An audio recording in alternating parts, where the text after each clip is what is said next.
Bonsoir, ici Mac Deschamps pour le Bonnet des Patriotes.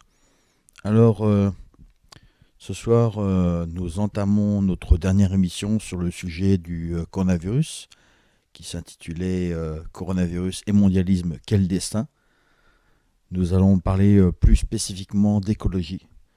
Mais avant d'aborder l'écologie, j'aimerais faire un petit retour en arrière, entre autres sur la troisième émission que nous avions faite. Et vous parler du schéma que j'avais élaboré, le schéma qu'on voit sur l'écran, euh, qui donne la direction que prend le monde vers un nouvel ordre mondial, avec le Covid-19 au centre des préoccupations. Et 5 mois, 6 mois après, on peut voir finalement qu'effectivement la direction prise est bien celle-là, et bien celle qu'il y a sur le schéma, c'est-à-dire que le Covid-19 euh, part sur l'écologie même on dirait radicale, qui a mené une étude du climat pendant la crise économique et le confinement des populations. Évidemment, tout cela a donné lieu à une économie de transition, et donnera lieu à une économie de transition d'ailleurs, qu'on pourra appeler le Grand Reset, le Great Reset, qui découle d'une économie bancale. Attention, je tiens à le rappeler, comme je l'ai dit dans la première émission, la deuxième, je ne sais plus, euh, l'économie bancale ne tient pas du coronavirus et des conséquences du coronavirus. L'économie bancale a déjà commencé il y a 2 ans moins. En lisant les différentes déclarations des financiers à ce moment-là, on avait déjà peur d'une deuxième vague, comme on pourrait dire, d'une crise financière ressemblant un peu à celle qu'on a vécue en 2007, enfin fin 2007, 2008, pendant la crise des subprimes. Donc je tenais à faire cette petite parenthèse. L'économie bancale, elle vient de là. Elle ne vient pas du confinement. Le confinement n'a fait qu'accélérer cette économie bancale. Mais contrairement à ce que tous les dirigeants des grandes banques ont raconté, entre autres sur le journal de Montréal, en début d'année, la crise économique était bien présente avant le confinement. Donc cette économie bancale a donné lieu à une économie de transition, donnera lieu à l'économie de transition, comme je disais, qui est en fait l'économie qui passera par le Great Reset.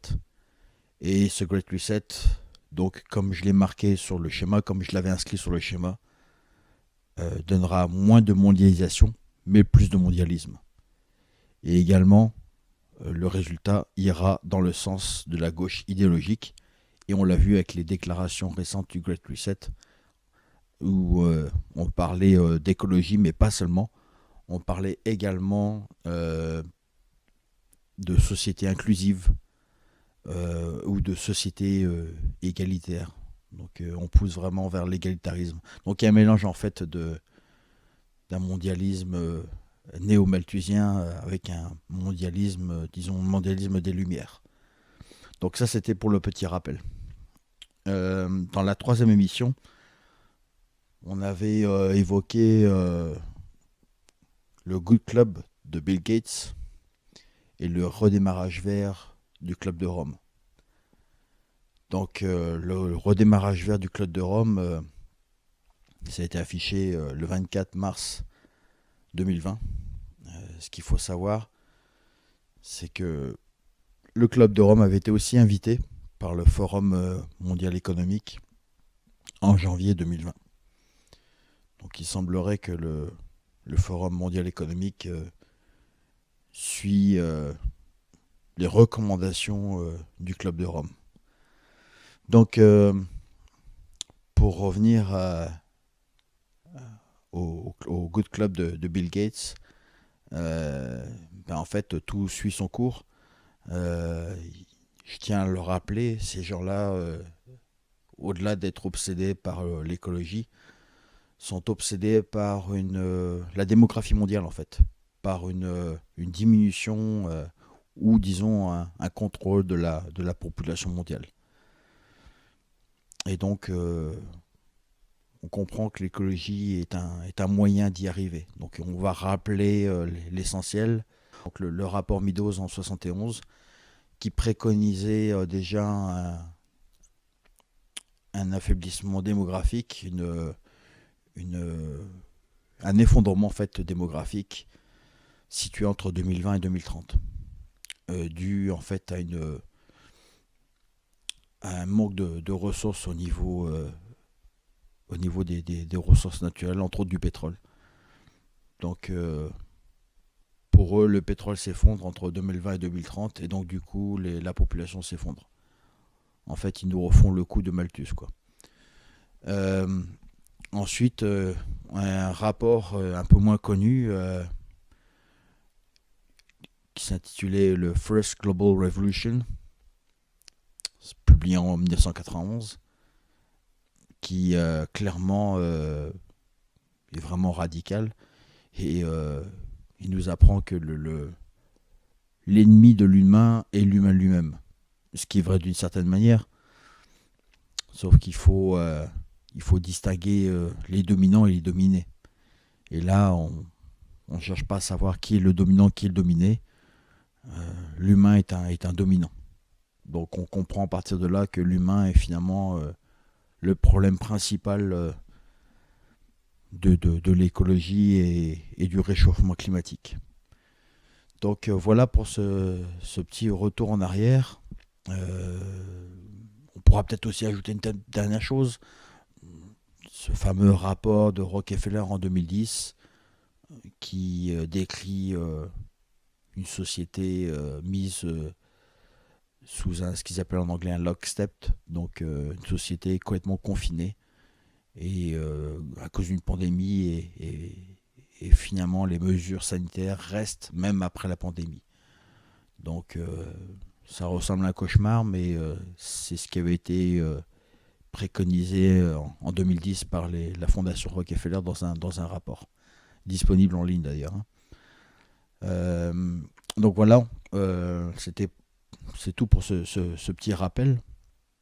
On va parler un petit peu de l'écologie maintenant, en fait, qui est le thème principal de cette émission. L'écologie qui est le cheval de bataille de l'élite malthusienne.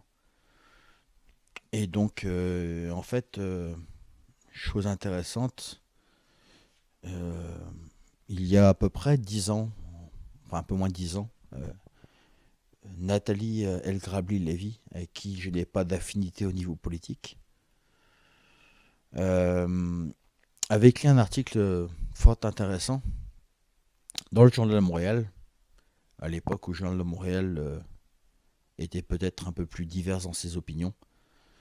Là, on avait Madame El Grabli-Lévy qui avait écrit donc une chronique qui s'intitulait Guerre contre l'humanité.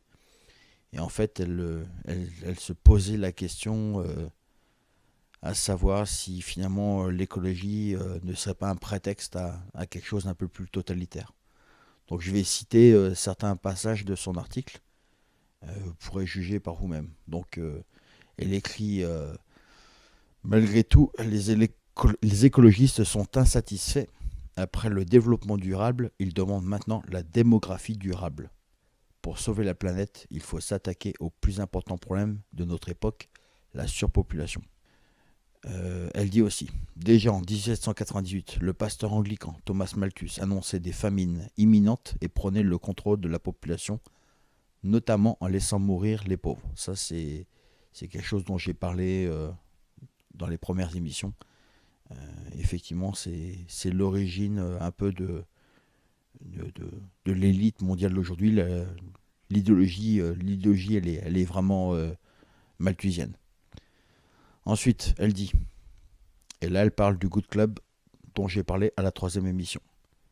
Elle dit, aujourd'hui, l'écologisme néo-malthusien est plus virulent que jamais.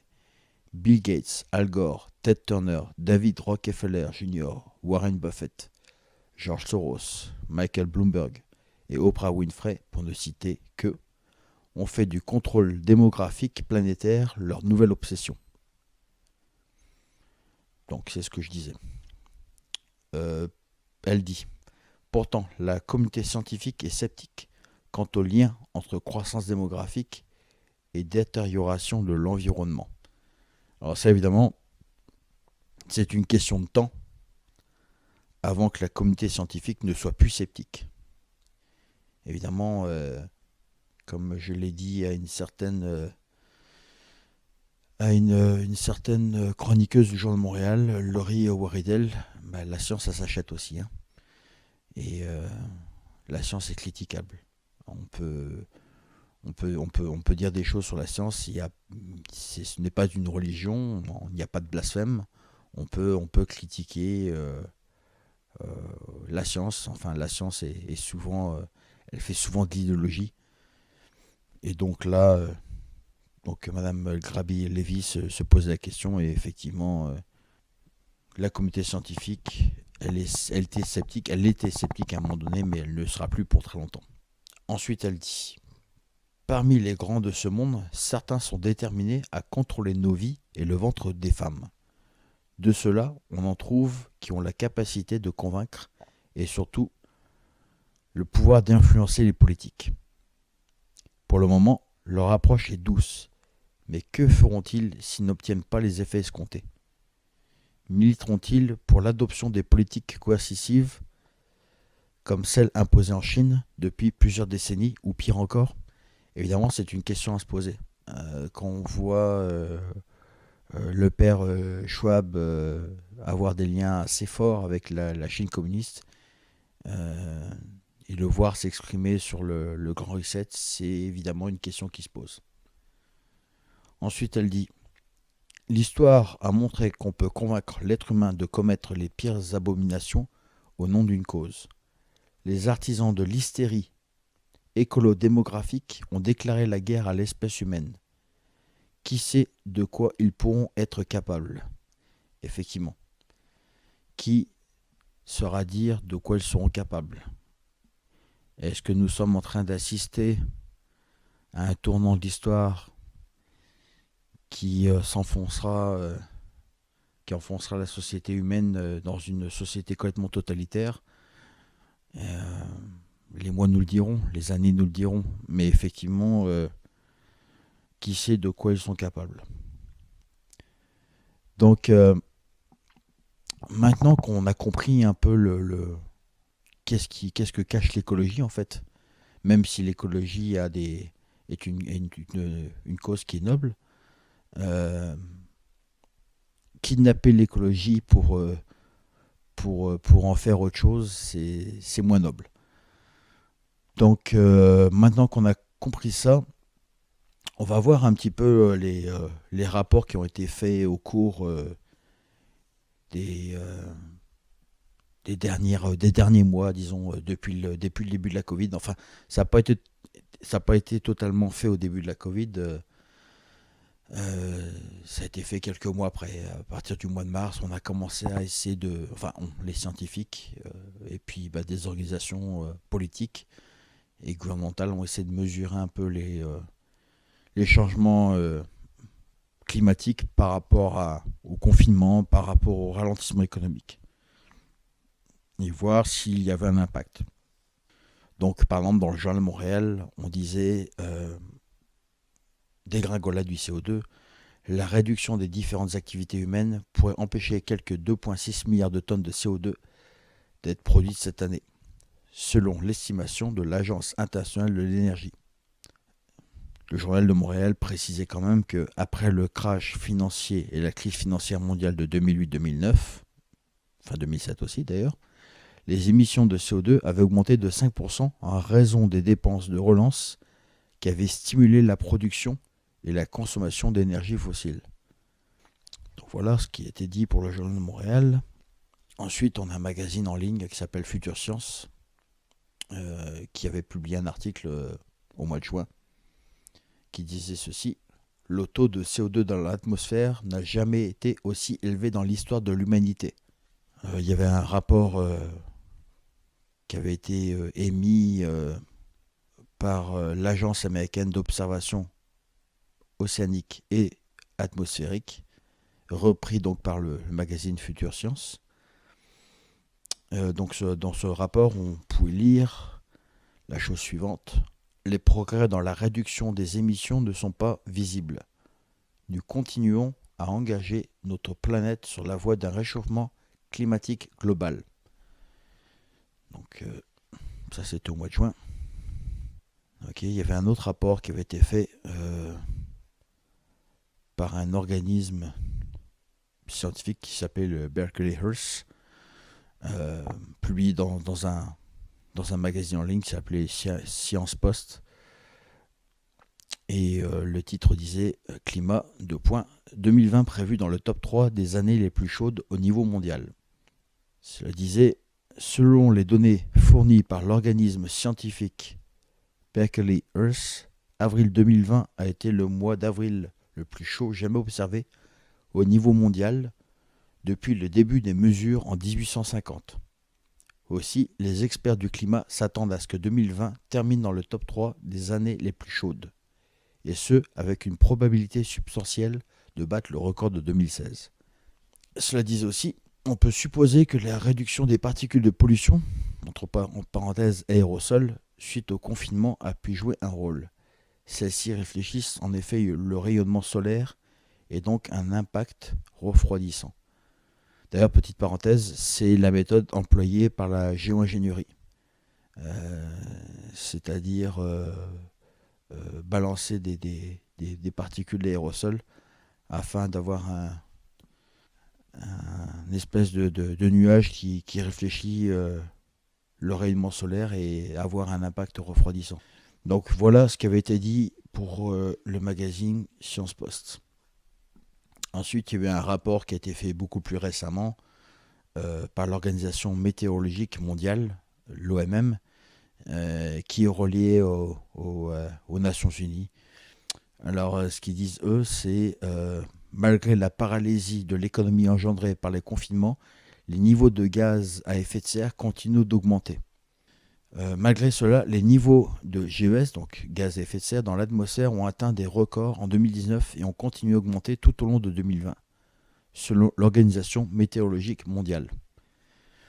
Donc, il y a encore du boulot pour la petite Greta.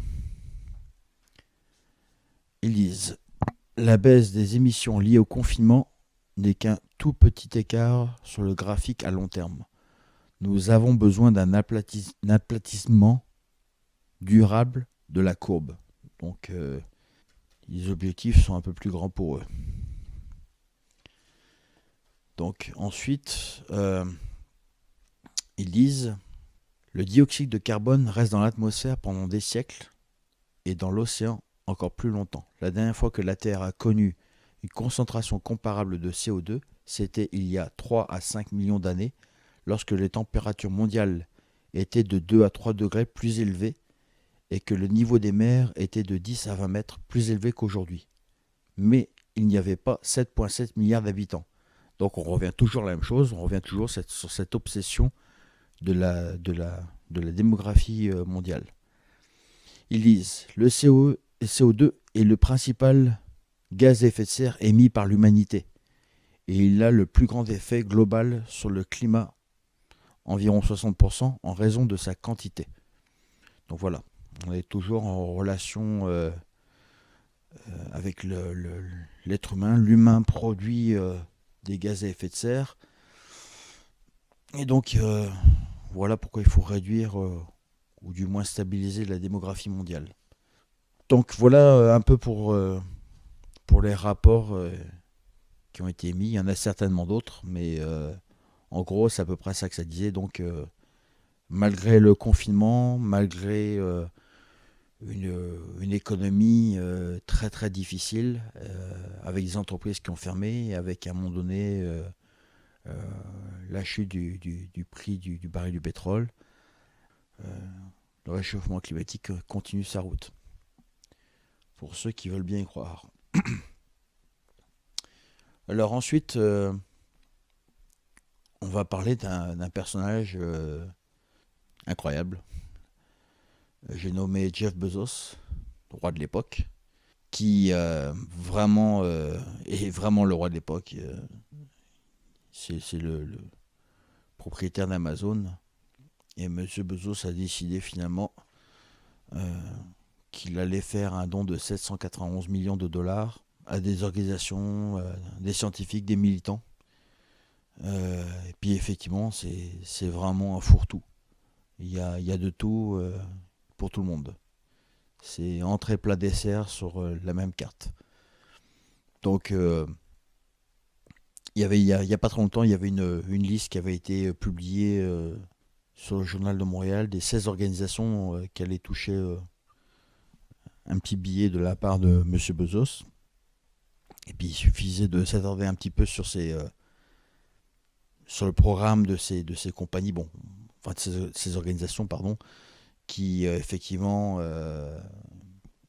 sont des organisations dont le principal but est euh, la réduction des gaz à effet de serre. Enfin, on est toujours dans l'objectif écologique, mais néanmoins, on est également dans l'idéologie du grand reset, quoi. Donc toujours dans une société inclusive, société égalitaire. Et donc ça devient du n'importe quoi, mais on a des compagnies, enfin des organisations, pardon, qui, euh, qui disent clairement que voilà, il faut lutter contre le réchauffement climatique, lutter contre le racisme systémique, la domination des blancs, et le Covid, enfin tout quoi. Donc c'est assez drôle et on voit que c'est n'importe quoi et ça c'est publié dans le journal de Montréal, mais personne vérifie quoi. Personne va vérifier si quel est le programme de ces organisations. Assez étrange quand même. D'ailleurs, en parlant du journal de Montréal, ça me permet de faire une petite parenthèse rapide sur une petite anecdote que je vais vous raconter. À la suite des élections américaines, j'ai pu discuter avec la chroniqueuse du journal de Montréal, une des chroniqueuses, Laurie Waridel. Je suis intervenu sur sa page Facebook, sur un article qu'elle avait écrit. Son article, c'était Biden avant d'espoir. Euh, donc, bon, ça a très vite tourné sur l'écologie, etc. Et bon, parce que son cheval de bataille, c'est vraiment l'écologie. En fait, on avait l'impression qu'elle était pro-Biden parce que Biden promettait des changements au niveau du développement durable, de l'environnement, enfin, beaucoup de choses comme ça. Et donc, on a essayé de pousser un peu la conversation, d'aller un peu plus loin, de dépasser un peu les sentiers battus. Et puis là, évidemment, il y a très peu de gens qui allaient dans mon sens. Mais j'ai eu l'intervention d'une personne que je ne connaissais pas, qui à un moment donné est venue lui dire bah, qu'il fallait peut-être pas laisser la parole à des gens comme moi. Ce monsieur s'appelle Karel Méran. Alors, je vais vous lire textuellement ce qu'il écrit sur la page Facebook. C'est vraiment l'esprit gauchiste, quoi. Laure, je t'encourage à effacer les commentaires et à bloquer les personnes problématiques. C'est ton espace sur Facebook et tu as le droit de décider ce qui s'y publie. Ce n'est pas de la censure. Une chose qu'il le dit. Ce n'est pas de la censure. Les gens sont libres de publier ce qu'ils veulent sur leur mur. Pas d'utiliser ta notoriété et ta portée pour propager des faussetés. Il l'appelle Laure, donc c'est quelqu'un qui connaît très bien. Donc en cherchant un peu, on peut se demander qui est ce monsieur. Et surprise, bingo, qui est Monsieur Méran? Eh ben, c'était le président de Réalité Climatique Canada, un organisme fondé par Al Gore. Il était président de 2010 à 2020. Fondé par Al Gore. Donc, on peut tourner la roue dans tous les sens, on retombe toujours sur le même point.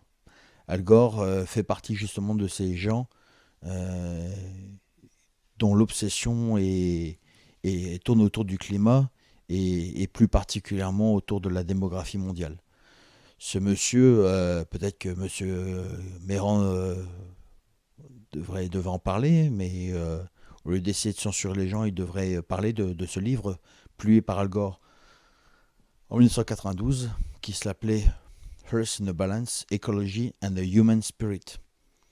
Et donc dans ce bouquin, il étale toute son idéologie et parle de la stabilisation de la démographie mondiale et d'un plan, il parle d'un plan, d'un plan coopératif entre les nations dans le monde pour pouvoir éduquer les gens sur l'environnement, quoi. Donc bon, rien de nouveau sur le soleil, mais on comprend pourquoi Monsieur Méran désire censurer des gens comme moi qui écrivent des choses sur Facebook. Petite quenelle au passage. Ensuite, on va aborder donc l'essentiel, qu'est-ce qui découle de tout ça, de cette écologie un petit peu radicale, cette écologie néo-malthusienne. Alors, comme je le disais tout à l'heure, le Club de Rome s'est invité au Forum mondial économique à Davos le 20 janvier 2020. Donc c'est la coprésidente Sandrine Dixon Declève, donc coprésidente du Club de Rome, qui a représenté le Club de Rome au Forum économique de Davos. Donc elle a participé à plusieurs événements et donc elle a présenté un plan en anglais, donc c'est le Club of Rome Planetary Emergency Plan. Donc elle a présenté un plan avec deux textes différents. Un premier texte qui disait It's time to emerge from our planetary emergency. Et puis un deuxième qui était Climate change is a planetary emergency. Donc on est toujours dans le désastre et dans l'urgence mondiale. Donc c'est assez drôle d'avoir un organisme comme le Club de Rome, néo-malthusien, limite eugéniste, qui s'insère dans le forum économique de Davos. Donc c'est vraiment une question qu'on pourrait se poser. Qu'est-ce qu'il faisait là? Le forum économique de Davos, pour l'instant, depuis 1971, ça réunissait entre autres des gens de pouvoir, des gens assez riches, extrêmement riches. Et puis donc, qu'est-ce qui fait que des riches, tout d'un coup, veulent partir sur un système de partage de richesses? Il y a, comme qui dirait l'autre, anguille sur roche. Donc la question se pose réellement. La réponse à ça, c'est qu'est-ce que partagent ces gens-là? Qu'est-ce que partagent les ultra-riches? Et qu'est-ce que partagent les idéologues du climat? Ils partagent le contrôle des populations. C'est aussi simple que ça. Les fondateurs du Club de Rome avaient justement donc deux solutions par rapport au désastre de la surpopulation mondiale. C'était soit de limiter la population mondiale et de couper, de fermer le robinet, fermer le robinet à la source, comme on dirait, ou bien de réduire les ressources fournies à la population mondiale. Une autre façon aussi de réduire la population, on n'y pense pas trop, mais c'est aussi par l'immigration de masse. Comme je l'avais déjà dit dans d'autres émissions, les gens qui fuient les pays pauvres et qui viennent s'installer en Europe ou ici auront tendance à faire moins d'enfants. Et d'ailleurs, c'est exactement ce que Bill Gates nous vend. Quand Bill Gates offre des vaccins à des populations pauvres, c'est en grande partie parce qu'il estime que les populations vivront mieux, et si elles vivent mieux, elles auront tendance à faire moins d'enfants.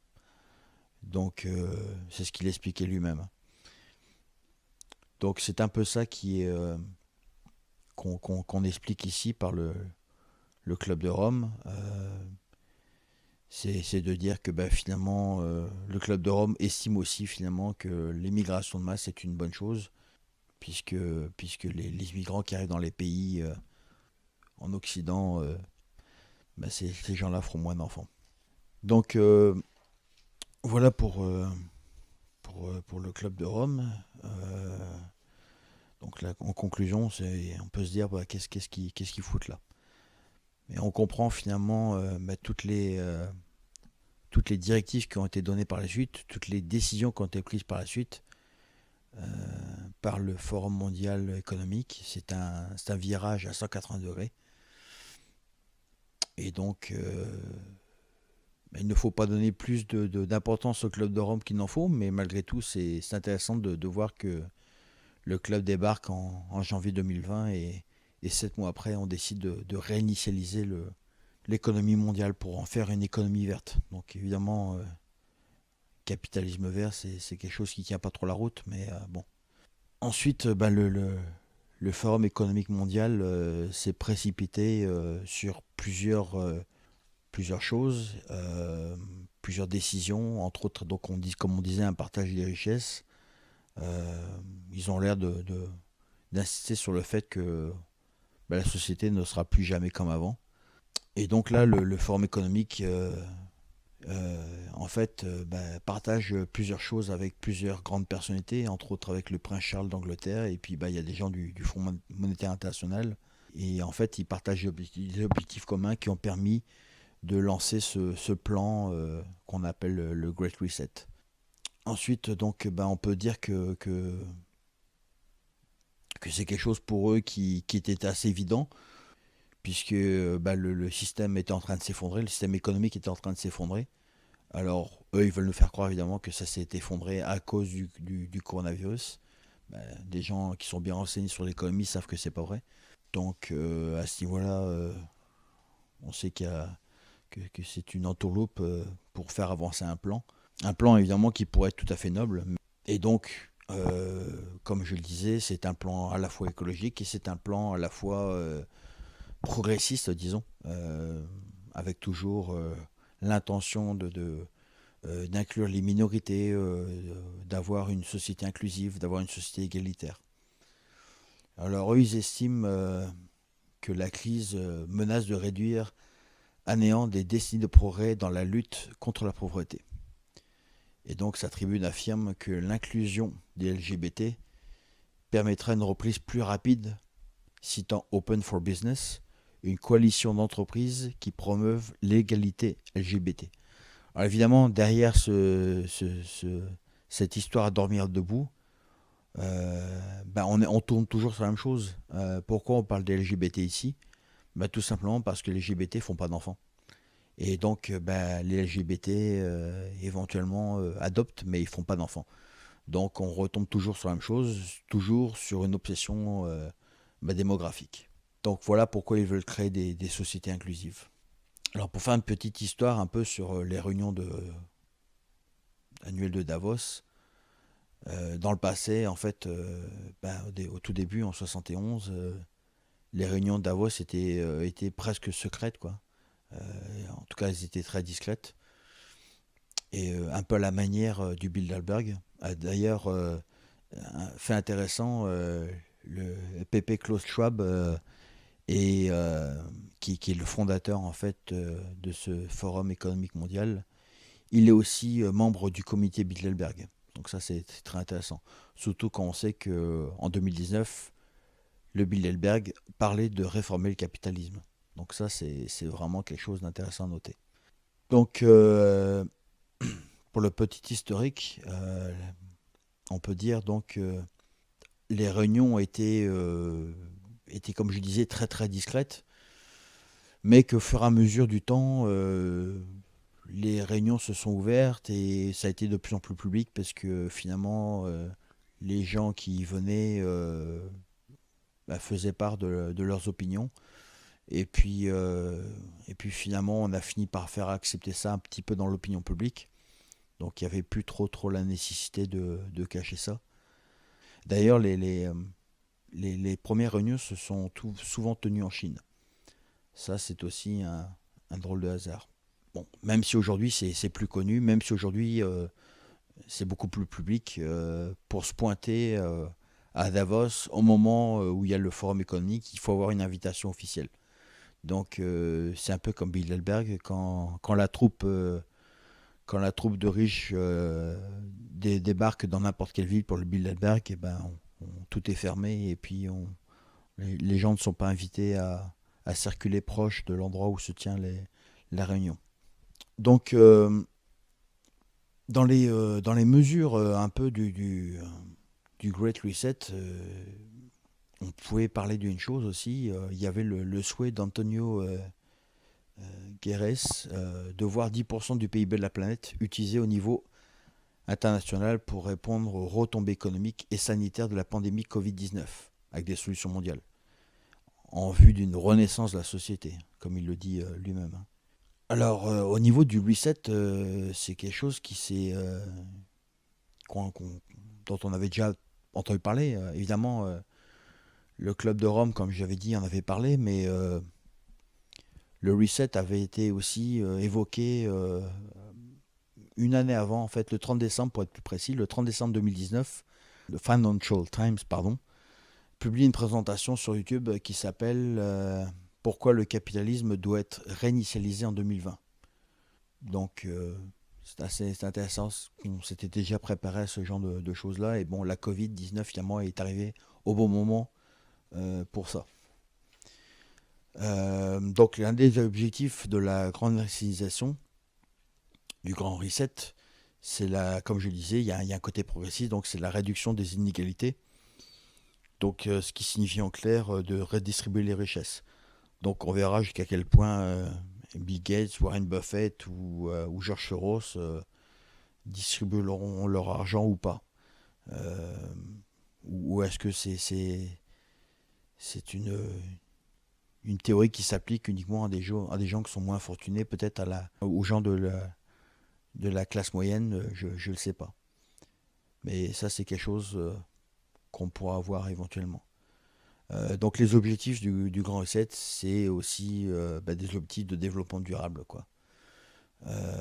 Et puis, dans le prolongement de tout ça, il y a le droit à un accès universel à la santé sexuelle et reproductif et aux droits reproductifs. Donc, dans le jargon de l'ONU, ça veut dire contraception et avortement. Donc, on retombe toujours, encore une fois, sur la démographie mondiale, quoi.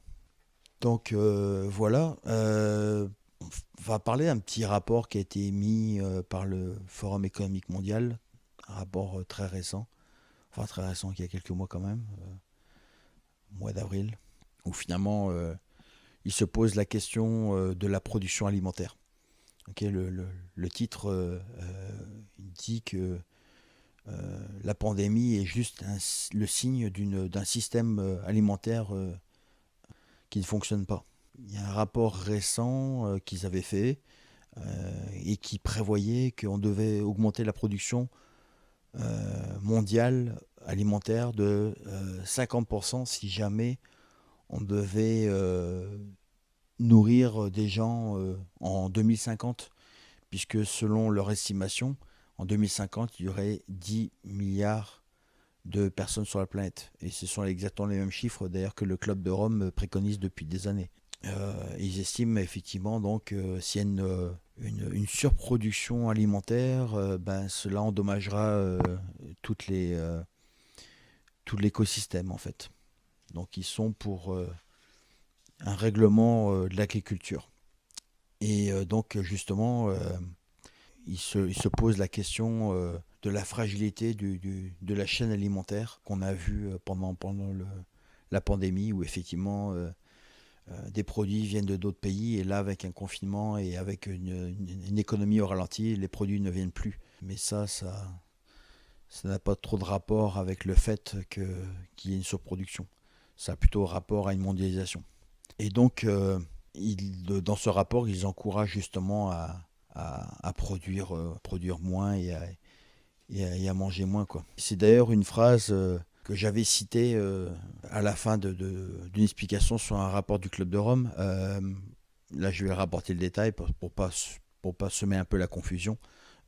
Cette phrase-là était vraiment du rapport du Forum mondial économique, qui dit en anglais a clear strategy to reduce the severity of climate change is to produce less and eat less. Donc il faut manger moins et produire moins. Et ça, c'était vraiment une phrase du Forum économique mondial et non du Club de Rome. Donc je voulais juste apporter la précision.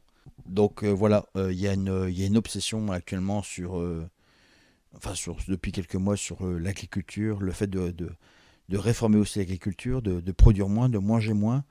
Et donc là, on est toujours dans un objectif de contrôle de la démographie mondiale. Il parle entre autres dans ce rapport, il parle entre autres de la viande, en disant que la fabrication de la viande consomme tel taux de CO2 et que donc c'est peut-être plus nécessaire de manger autant de viande et de faire autant de gaspillage de viande. On avait vu d'ailleurs un article je sais plus, il y a quelques mois où finalement on nous suggérait de bouffer des protéines venant des insectes. Donc ça voulait tout dire.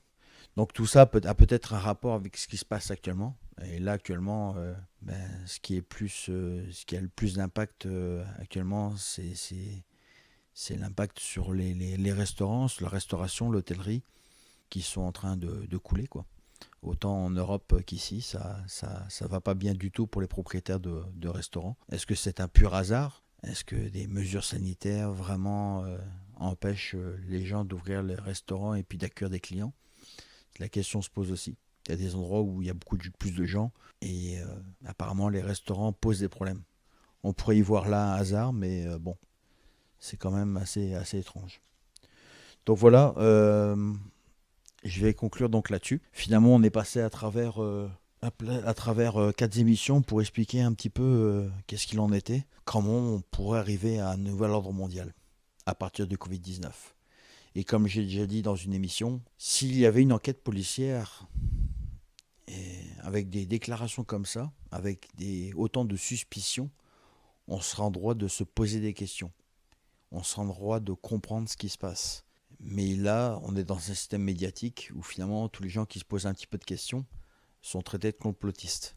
Donc effectivement, il y a des gens qui mettent parfois des théories un petit peu farfelues, mais devant le nombre de documents qu'on peut avoir entre les mains, devant le nombre de déclarations qui sont faites, devant le nombre d'actions qui sont portées, effectivement, il y a des questions à se poser. Et dans une enquête policière normale, il serait donc normal d'auditionner ces gens et de leur poser des questions directes afin de savoir s'ils sont coupables ou non coupables. Donc pour l'instant, on en est toujours aux suspicions. Peut-être qu'un jour, on connaîtra un peu plus la vérité. On saura peut-être un jour si tout ça est orchestré ou pas. Mais la théorie actuellement semble nous dire que des gens qui pratiquaient l'eugénisme depuis des années ont trouvé un prétexte. Après le climat qui n'a fait peur à personne en plein milieu des années 70, quand tout le monde consommait. D'ailleurs, quand ces élites nous disaient qu'il fallait consommer, puisque les mêmes élites aujourd'hui qui nous disent de réduire notre consommation et de faire attention au climat, c'est tous des gens en fait qui ont poussé à l'ultralibéralisme. Donc tous ces gens-là, aujourd'hui, on peut se demander quelles sont leurs intentions réelles. Ils ont fait peur avec le climat, ça ne fonctionnait pas. Ils ont fait peur avec le terrorisme. Il y a eu des guerres. On a été de retour depuis 5-6 ans sur les histoires de climat. La petite Greta est arrivée au passage d'ailleurs. C'est assez intéressant. Elle a convaincu beaucoup de jeunes. Puis là, on arrive dans un espèce d'écologie néo-malthusien avec toujours les mêmes personnages, quoi.